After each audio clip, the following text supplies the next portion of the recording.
Welcome to my channel. Welcome back if you've been here before. So today what I'm going to be doing is I'm going to be starting my Mega Evolutions base master set. So I do plan on getting the Mega Evolutions Voltex binder. I don't have one yet, so I'm just going to use a binder that I have already, which is this yellow one. I usually use yellow for my cookie run cards, but I have it and I don't really feel like spending money to buy any binders right now, so I'm just gonna use what I have. So far I have these cards. I got this big stack.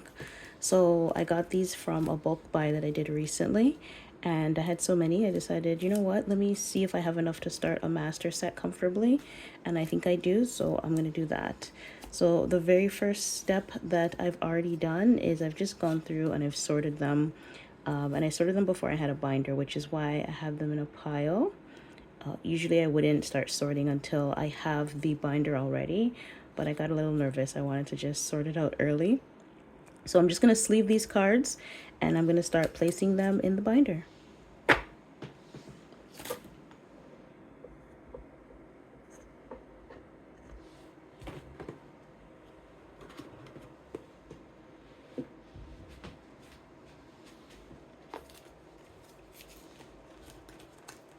And of course my pile falls over because of course.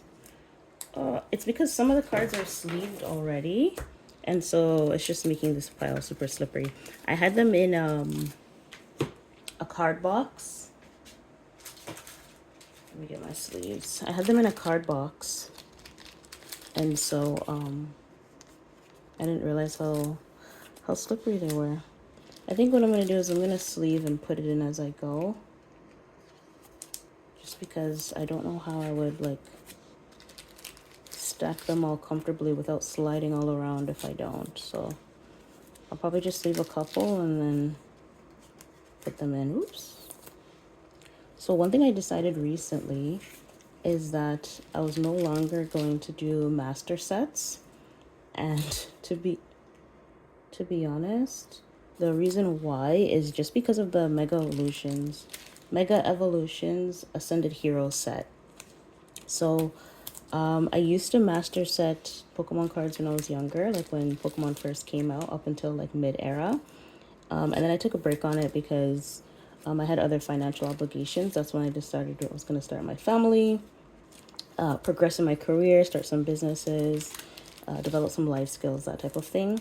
And so I simply just didn't have the finances to continue to collect Pokemon cards and finance that hobby. So then I got into it again recently, now that those things have all stabilized in my life. And I started with the Scarlet and Violet Journey Together. That's the first modern era set that I tried to master. And I think I'm like 7 cards out. Let's start with the Bulbasaur. I think I'm 7 cards from completing that master set. And then I also started the Scarlet and Violet base set. And then I just have like a binder that I collect cards that I like. So some pages are just Eevee cards, some are just like evolutions, that type of thing. Wait, what am I doing? 1, 2, 3, 4. And so, yeah, I wasn't sure if I wanted to continue master setting. It's just, I collect my cards at card shows, and sometimes it's just not fun looking up for a specific card, and there's like so many cards there, and it's just, you're on a hunt, right? And I usually take my daughters to my shows with me, and so she wants to look through the binders and stuff, and sometimes I'm just like, yeah, I know. You know when you just know a booth doesn't have the card that you're looking for? It's kind of like that. I know they don't have the card, and so I'm just like over it and I want to leave. And I don't really like having that attitude when I'm with my daughter looking at cards, and so I don't know, just I feel like if I'm gonna master set, then I would just order whatever I'm missing online. And so I've been focusing more now on like artists. So right now I think I want to master set Sao, or at least get a decent collection of their cards and start that in a binder. But yeah, so Ascended Heroes, The size of the set, the fact that they have like the reverse hollow, Pokeball, Master Ball, that type of thing, I'm not a fan of it. And I know I don't have to collect it if I don't want to. I could literally just collect the base cards. But I don't know, it just turned me off from master setting altogether. And so I'm just gonna, oh, and I also collect other TCGs as well. So it's not that I'm never master setting anything. It's just I'm not master setting Pokemon cards anymore. I'm just gonna collect the cards that I want. Like I said, there's some artists that I'm interested in collecting, so I'll start with that and see how I feel about it and see how that goes. But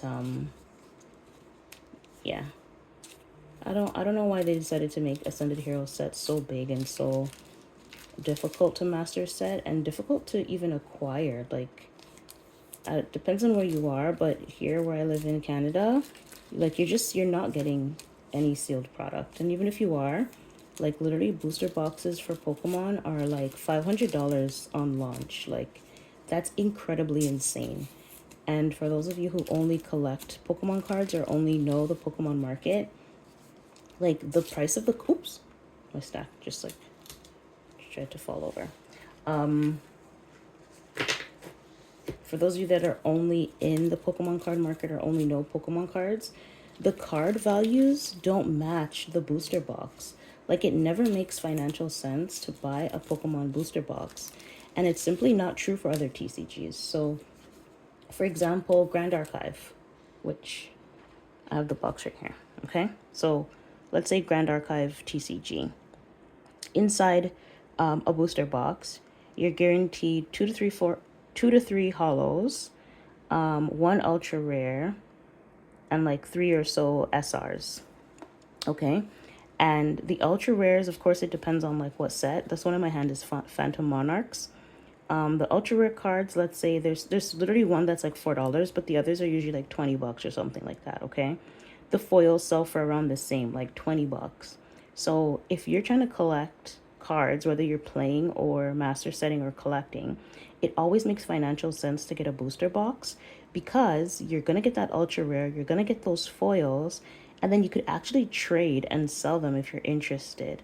They also have CSRs, so the collector super rare. I think the chance of that is like 1 in 14 boxes or something like that. And those cards sell for like $1,500. So if you're that lucky, you get that. You could sell that for $1,500. So you get your value when you buy the booster box. So not saying you have to sell it, but you get your value when you get a booster box. For Pokemon, you could literally buy a booster box for $500. Oh, by the way, these booster boxes are $100. Okay, and that's Canadian dollars. I'm in Canada, so it's $100. So if you buy a booster box for Pokemon cards, you're spending $500 for that box. All the commons and uncommons are basically worthless. People don't buy it. Like there's no demand for those cards. And then the chase card is like $200 or something, or like maybe like $500. So it's like, why would you buy the box? If you want that card, just go buy the card. So I'm finding that for Pokemon, a lot of the people that are buying the boxes and the sealed products, it's literally just to open the pack. They don't actually want the cards.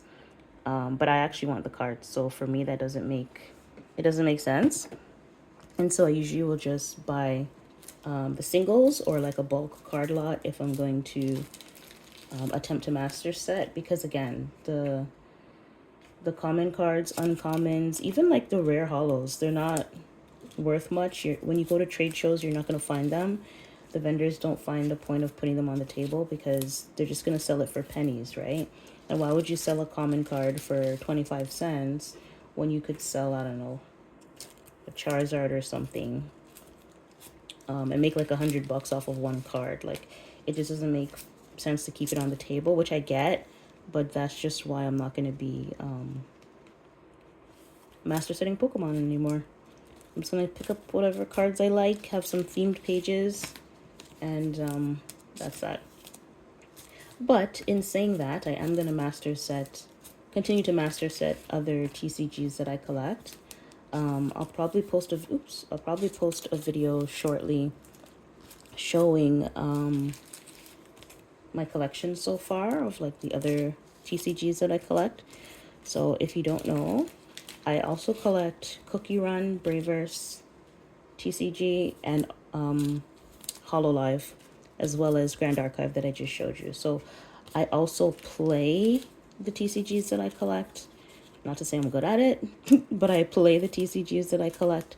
And so I do value most of the cards, because they'll either be playable or the artwork or whatever is a part of it. But I don't play Pokemon TCG much. Yeah, I usually just collect Pokemon cards. And that could also add into why, for me, it's not particularly worth it to try to master set anymore. But that being said, I think I'm going to finish the sets that I've already started. So I still have to complete Scarlet and Violet Journey Together, Scarlet and Violet base set, and then this one, the Mega Evolution base set. And that's not to say that there might not be a set that comes up in the future where I'm like, okay, I gotta master set that one. But right now I'm definitely taking a break from it. And I doubt there's gonna be anything else this year that's gonna trump me wanting to collect Grand Archive. So right now, my focus is moving into Grand Archive, finding some local tournaments, building my decks, getting some practice in the TCG, because it's really fun. I don't want to spend this video talking about Grand Archive, but that's kind of like where my collecting is heading, into the Grand Archive space. And then I said I wasn't going to sleeve all, and I'm basically sleeving all at the same time. But yeah, so oh, and then when I talked about the vendors for Pokemon not really selling commons and uncommons, so it's really hard to master set, I actually do sell commons and uncommons when I go to trade shows, but I'm not gonna lie, it's as I mentioned, it's not the most profitable. It's basically just me being a hobbyist. It's like, it's just for the love of the game. Do you know what I mean? Like, because even if I get like somebody getting a whole bunch of cards, I'll barely make back the table money, right? So I try to keep some bulk cards as well as like some more expensive cards to offset the cost. But at the end of the day, I'm a hobbyist first, and so doesn't always work out in my favor. And I often give away free stuff at my booth. So if you're ever interested in coming to one of the shows, if you're ever in Canada and the GTA, I would love for you to come over to meet up with me. We could chat TCGs. We could even play if we have a local card store that fits where we live, and yeah, we could play. Okay. So I ran out of penny sleeves, so I'm gonna have to open up another pack. But I'll just put these in the binder until then.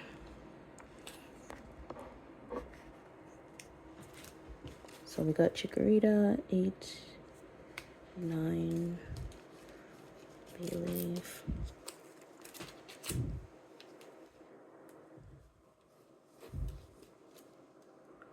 Oh, and another reason why I don't really play Pokemon TCG anymore is oh, let me flip these around. I don't like the price stickers on them. One of the other reasons why I don't really like Pokemon TCG is they usually just have the couple of meta decks, and if you don't use those decks, you're basically not going to win. And that's just not for me either. I like being able to experiment with different types of cards, you know what I mean? And battle different people with different strategies, just like if you're to play Pokemon, like the video game, where you might have like the bug catcher, you have like the Dragon Master, Fire, whatever it is, and they're still able to be an opponent to you. That's what I like. But I find that with the TCG, it's almost like, all right, these are the cards, and if you don't have those cards, the person's just gonna like annihilate you, and you'll never be able to progress in the tournament. Like that's not fun for me.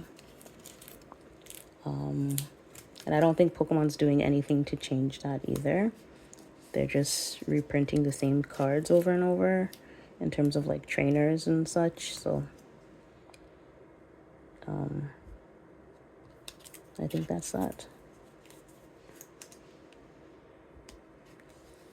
17, 18.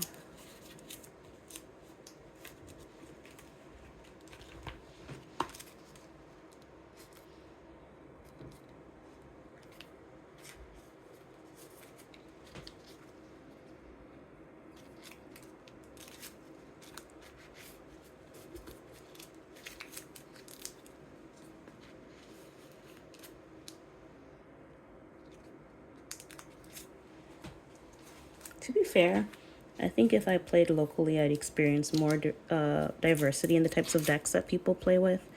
But, oops, I'm not experiencing that now, so.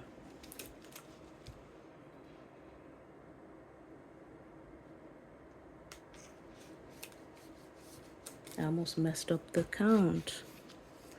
You know how annoying it is when you go through the binder and then you realize you missed a spot or something? That happened to me, and I just paid the kids to fix it. I was like, hey, you gotta move all of these over to the right one, and I'll give you $5. They were like, deal.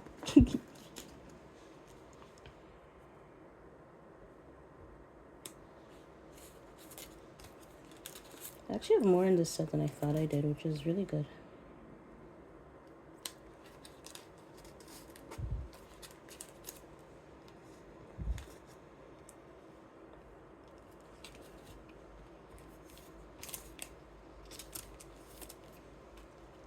But yeah, I don't know what happened to the Pokemon hobby over the recent years in terms of availability of the product. But it's kind of sad in a way.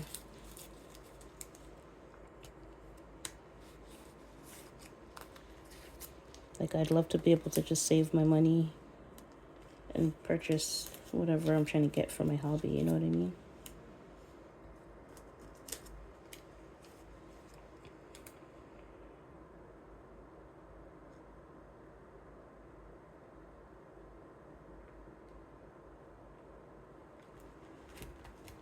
I actually got a full page there. I'm gonna flip through it at the end so you won't miss anything, because I know it's hard to see everything in one shot.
This is what I mean when I say like collecting the artists.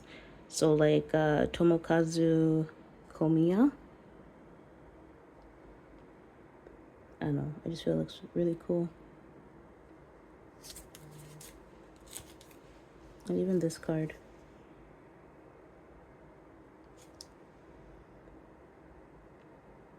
Anisaki Dynamic.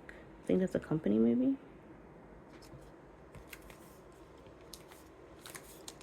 But yeah, just collecting pages of the artist. And then that would also be cohesive. Even more cohesive than in sets sometimes.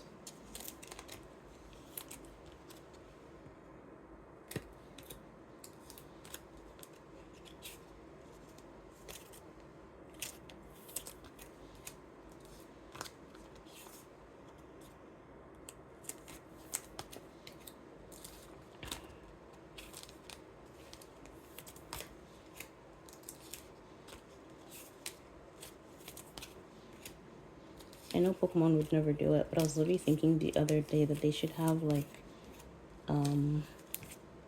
ultra sets or like mega sets or something where the rarity is just like different. So instead of having like, oh, I don't even know what the pack count is. I haven't opened a pack of cards since like 2015 or something. I don't even know. The last pack I opened was Next Destinies. If you believe it's been that long.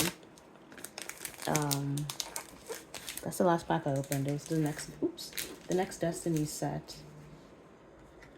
And so it's been a while since I've pulled from a pack. And again, it's because of the price. It doesn't make financial sense. The packs here in Canada are usually like $15, and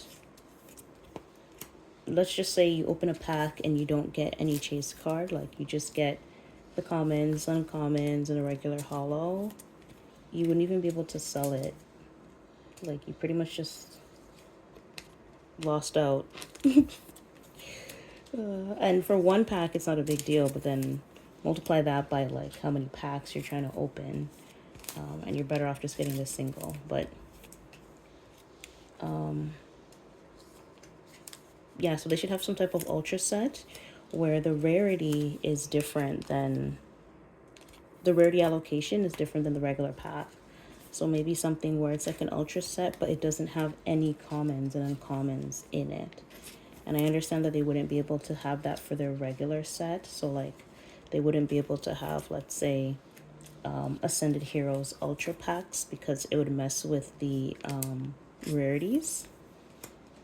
But just in terms of like you being able to get artwork, kind of like how they have the Chinese gem sets. So it's like you can get the evolution cards even though you didn't buy booster boxes and pull like how many packs. Something like that. So we could have access to like the artwork and that type of thing, you know what I mean? So I wouldn't mind that. Because it's not so much that I feel like I want the dollar value, but it would be cool to have like some lower end art rares or whatever, so we could build our collection. Similar to how like we still have appreciation for the commons. Like there's no reason why this couldn't just be like a little bigger, you know what I mean? Like this much. Because look, I get that they're trying to be consistent with like the photo size, which is why I'm saying they need to have some type of ultra set or something. But like this could have just been this large. Size shot doesn't need this entire brick, you know what I mean? Like that could just scooch down, and we just have like a little large, kind of like how Nintendo did the 3DS, and they had the 3DS LL. We get just like a little bit more in the artwork, and I feel like that would add like value to like the cards that aren't so rare, so you could actually appreciate the artwork more. I was thinking of cutting up some of the commons that I had into my art book and creating like a larger picture. So like, you know how you have like the connecting artworks like that, except I connected on my own. So I'm just making this up. So let's use like this Grumpig as an example, just because it's in my hand and it's like coming down a waterfall and it's raining, and then maybe finding another card where like it's raining and place it wherever it makes sense, and I'll draw the rain in so it looks like one big picture. But I don't know. Sometimes I'm more creative in my head than I am in execution, so it's a good idea when I think about it, but it's not a good idea when I actually try doing it. But I will say this, if I do attempt some type of Pokemon artwork or whatever, I will share it on the channel. So we could see if it's a success or not, or if I'm just talking out of my butt. But I've seen people have like stamps and like stamp out like Pokemon cards and create like a stamp album. I'll see if I can find it and I'll link it below. I don't know if I saw it on YouTube or not, but if I saw it on YouTube, I'll link it below. And you'll be able to see it there. But yeah, so people do creative things with their Pokemon cards, and I think I need to join that club, to be honest. 36, 37.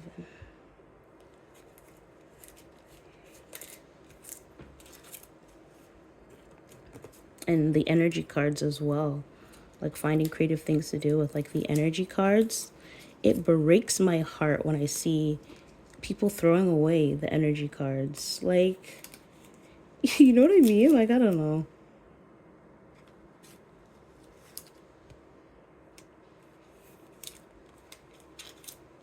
Justice for energy cards. No, I'm kidding.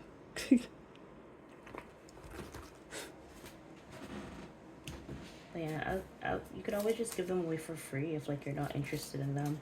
Perfect example is I have a bunch of Japanese cards that I got when I purchased a bulk case of cards. And to be honest, I'm just planning to give them away for free on my show on Sunday. So I'm just gonna have like a box at the edge of the table. Just say, please take one. And then if somebody shows up to the table and buys something, or they're just looking around, I'll just offer to them as well. Be like, hey, if you want one, you could take one. 46, 47, 48. Oh,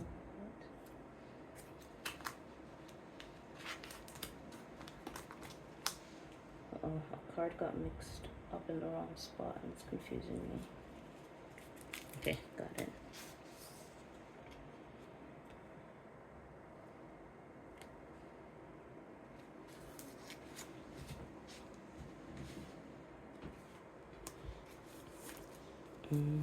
But one thing I do collect as well, it doesn't really count as Pokemon cards, but at the same time, I kind of feel like it does, is Pokemon Pocket. So I do collect there. I don't use real money. I just trade whatever I get when I open my free packs. And so I'll probably leave my friend code in the comment section as well. So if you wanted to add me and trade in that, I would love that.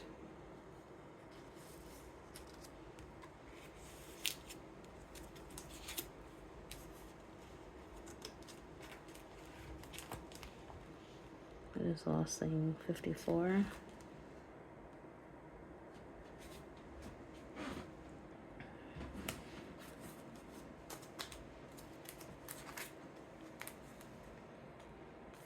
Oh, see, I almost messed up. 56.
Okay, I'm not gonna lie. I'm tired of doing this. Not gonna lie, I'm tired of this. But in a way, I'm kind of glad because I have way more from this set than I thought I did.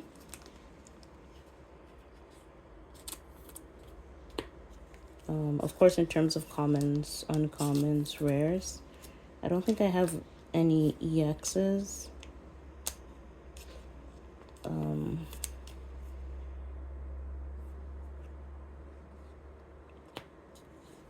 Or art rares or illustration rares or anything. But those are easier to get at card shows because the value of those are higher. So I don't mind collecting those. But for the commons and uncommons that I'm missing, I'll likely have to just order them off of TCG Player or off of eBay. Because nobody's gonna be bothered to trade them either. So it's not like I could go with my reverse hollows and be like, hey, does anybody want to trade? Because everybody's trading. Oh, why can't I open this? Everybody's trading like slabs and stuff now, which I'm not a fan of slabs either. I don't know if I mentioned it in another video or if I was talking to my husband, but I'm not a fan of graded cards from like a hobby perspective because I just want the card. You know what I mean? Like somebody doesn't need to tell me the card is in mint condition or whatever, because I could just look and see. You know what I mean? That being said, from a business perspective, I absolutely see how that makes sense, because if you have a card worth, let's say $100 just for easy math, and you get it graded and it's a 10 and the 10 sell for $1,000, it only makes sense that you take that chance and take the card in and see if it gets graded for a 10. You know what I mean? Because that's $900 profit that you could either reinvest into your business, or your kids could do gymnastics or soccer or whatever. And so you absolutely have to make the best business decision you can to support your business and your family, right? So I get it, but as a hobbyist, it's just not for me. I just want the card. I don't need a random person. And that's the thing too, like the grading companies aren't like adding value to it. They're just telling you like, yeah, it is. But it's like you knew it already, which is why you sent it into them. So they're not they're not adding value to it, if that makes sense. They're just putting it in a case and saying like, yeah, you were right the whole time. It's not consistent. There's no process that we've all agreed, like this is the way we want to do it. There's no industry standard of the way that we want it done. So I feel like the concept's okay, but we're just not there yet. So right now it's just a bunch of people in the room telling you whether the card is mint condition or not. So yeah, no, not for me. And then I also feel like it drives away from the availability of cards. And I'll use Lily's Clefairy as the perfect example. So that's a card that I need to complete my Journey Together master set. And I can't get it. Every version of the card is graded. Like, there's no raw version of the card. And the graded cards are all like $500, $1,000. I think I seen one for $1,700 yesterday. I think that one was overpriced, but it existed. You know what I mean? And so it's like, do people not have damaged cards anymore? Do people not have lightly played cards anymore? Like, I just need a binder copy. But unfortunately, that's not going to happen for me. And then even at card shows, when I ask, I'm like, hey, do you have Lily's Clefairy? And they're like, oh, yeah, but I'm going to send it in for grading. So unless you want to pay the price of it being graded as a 10, then they're just going to take their risk and send it in for grading. Which, the whole point of me wanting it raw is that I'm not paying that price. So it kind of ruins the availability of the cards in the hobby. But it is what it is. Again, Pokemon's not the only thing I collect, so it might be different for those where it is.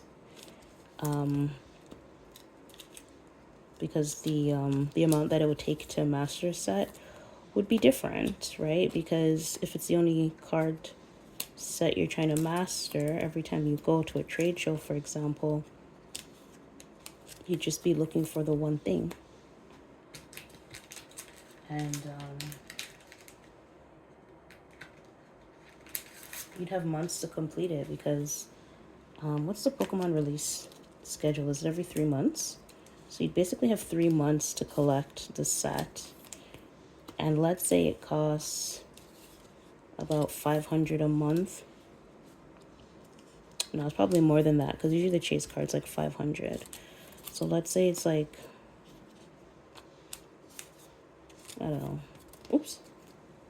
I don't know, maybe you're paying like $500 a month to complete your set. That's reasonable.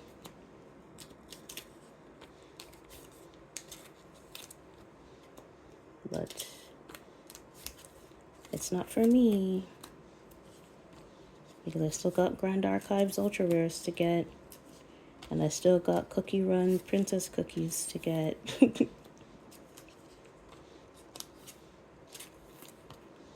I was trying to think to myself, if I could only collect and play one TCG, what would it be? And that I should take the answer to that question and just dedicate myself to that one TCG.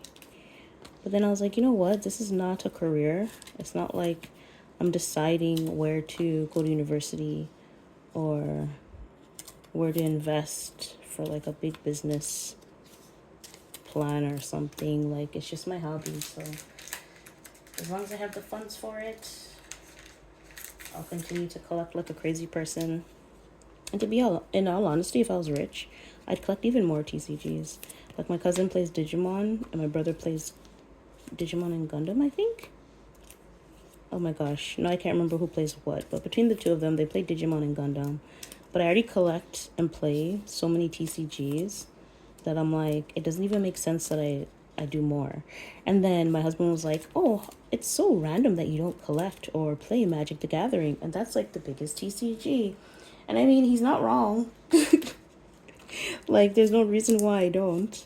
Like, I have nothing against Magic the Gathering, just didn't work out that way, I guess. And then we have Riftbound, looking interesting as hell, drawing my attention. Then we got One Piece coming out of nowhere. And so it's like, if I was rich, I would collect all, but I'm not there yet. And so what I'm trying to do now is just take a step back from master setting, just so I'm not like always looking for these types of cards. And then focusing on master setting cards where it makes sense to buy the booster boxes and actually try to get all the cards. So let's say, for example, Lily's Clefairy. If I was to go out and buy that, it would be $500. Yes, I understand the price for it raw is about between 150 and 200 Canadian, but there's no raw copies out. I'm gonna wait, but I'm using today's price, and so it'll be like $500 just for that card, and then I still have to collect all the other cards. Or I could use that same $500 and buy 5 booster boxes of Grand Archive, and in those 5 boxes, I have the chance to get 5 Ultra Rares. You see what I'm saying?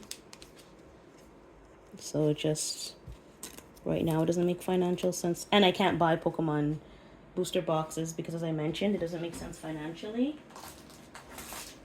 So it's not like getting the boxes and taking the chance makes it cheaper, because at the end of the day, let's say I buy 1 booster box, which the odds of getting in 1 booster box is low to begin with.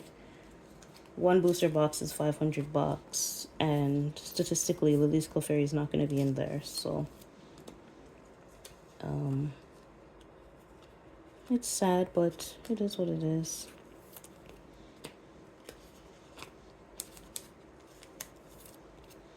That's also what drove me to try other TCGs, was just the fact that sealed product and trying to collect was not financially viable. And so it's like I was forced into getting singles.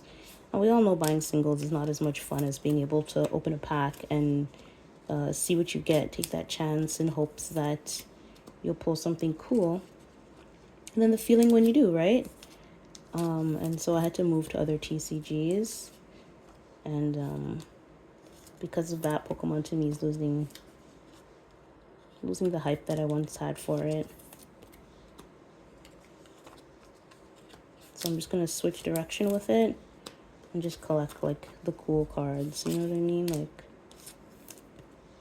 the ones that I think are fairly cool.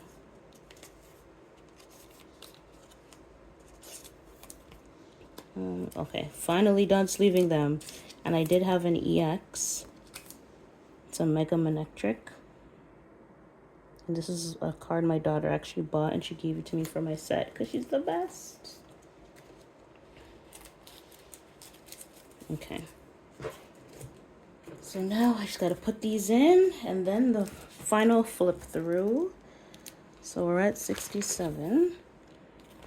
Excuse me.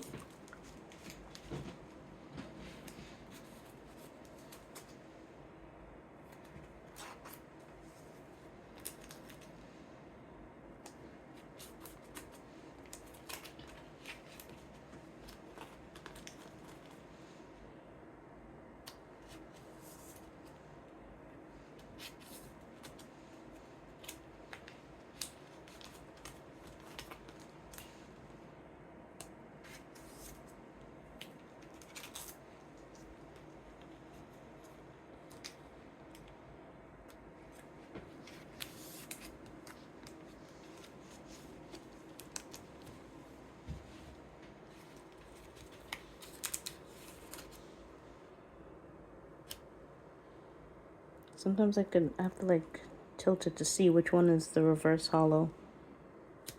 It's not always obvious. Especially on the dark types. The dark types reverse hollows. To me, it's really hard to tell the difference. 76.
Like, look. There's no difference. Which one's the reverse hollow? See what I mean?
Not to rant about Ascended Heroes, but why is it so big? Like, actually, like,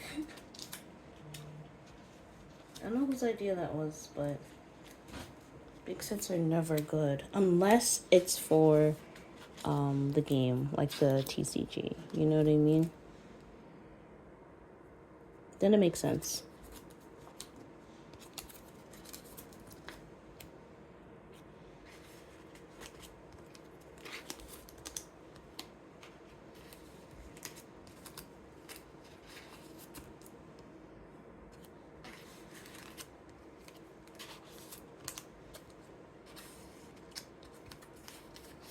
Yes, a full page. Full pages are always wonderful.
And then let's put in our manectric. Alright. Goes into slot 50. Right over there. Alright, so here is what I have so far for the master set. So we got Bulbasaur, Ivysaur, Execute, Executor, Tangela, Tangrowth, Chikorita, Bayleaf, Meganium. Oh my gosh, I just realized I've never heard that out loud before. Anyways, Shuckle, Celebi, Seedot, Nuzleaf, Shiftry, Nincada, Ninjask, Delmise, oh my gosh, Vulpix, Ninetales, Numel, Litleo, Pyroar, Volcanion, Scorbunny, Reboot, Cinderace. Okay, I'm gonna stop saying them because clearly I don't know like how to say any of these next gen Pokemon, because when you play the game, you're reading it in your head, but I never actually watched the show for these newer ones, so I don't actually know what any of them are called. But I'm sure you guys do.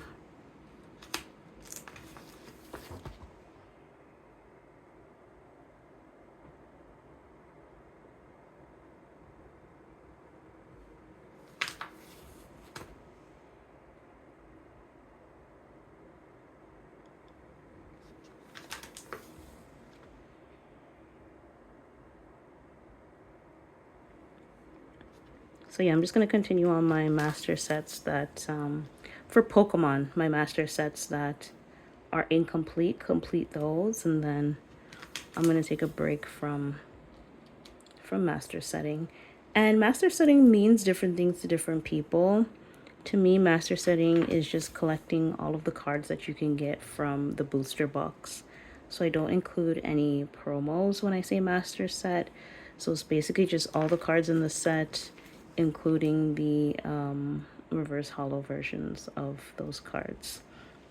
So yeah, if you stuck around to the end of the video, I appreciate it. If you're interested in seeing more master set creation videos, or if you have any suggestions for the type of videos that you do want to see, let me know in the comments and I can create those videos for you. And as I mentioned, I also collect Cookie Run, Hololive, and Grand Archive. So if you're interested in seeing any videos related to that, let me know as well. And thanks for watching. Bye everyone.